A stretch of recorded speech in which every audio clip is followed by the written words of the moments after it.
Howdy folks, welcome to a chilly Sunday afternoon out here in West Vancouver. It's not even 5 o'clock yet. The sun is already starting to set. I've got my good jacket on because it's freezing.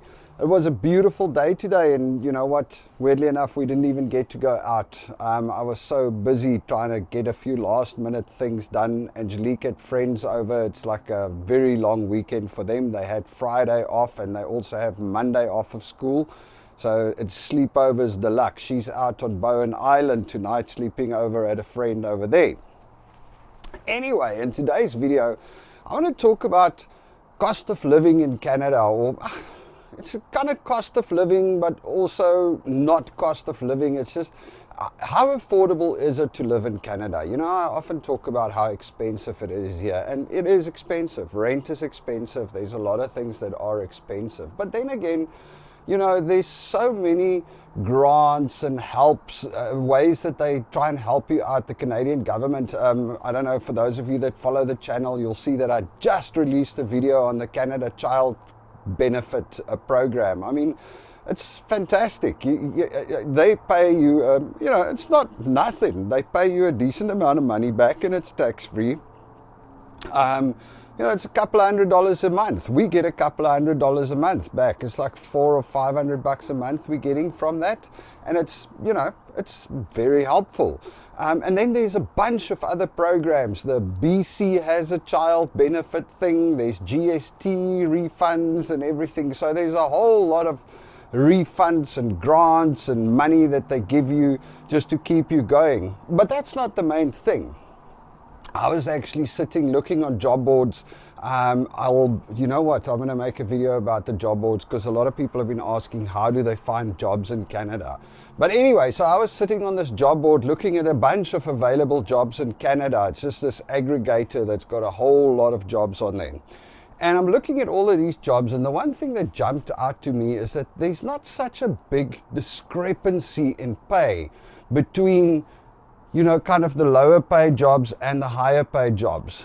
Actually, Connor had a job to do, Connor had a project to do for school, and in that he needed to kind of research what he's thinking of doing and how much it costs. So the first thing he did is he did an aptitude test there where they checked what kind of industry he should be going into, or, you know, what he's good at and things like that. And basically he had a 98% match with mathematics. So he's really good at mathematics, and he had a 98% match with a mathematician, which I don't see that happening, but anyway.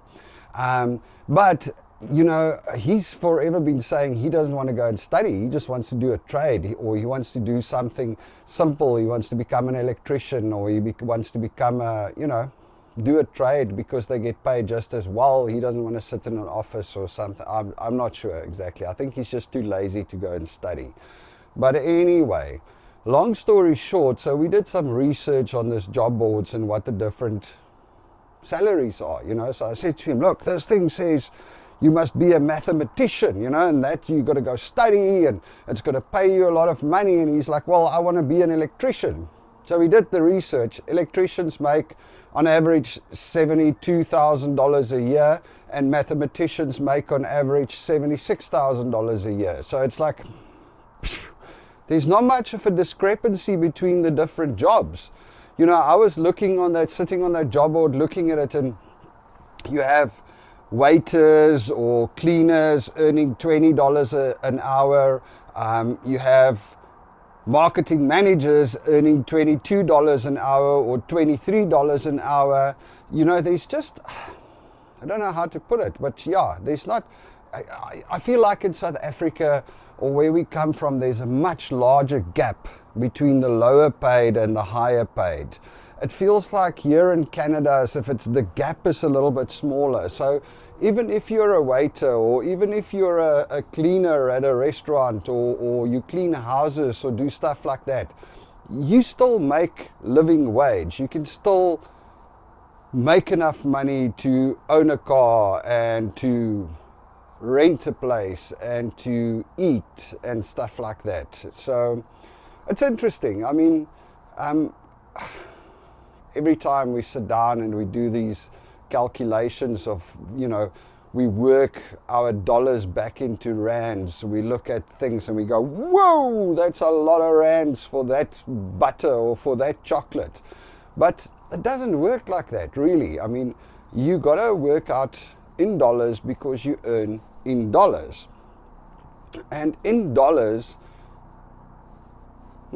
things are not as unaffordable as they might seem.